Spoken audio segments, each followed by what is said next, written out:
Hi! In front of me is REALME Pad, and today I would like to show you how you can set up screen lock on this tablet.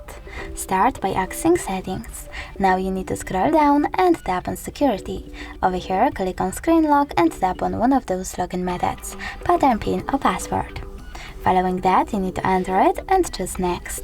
Then enter it and tap on Confirm.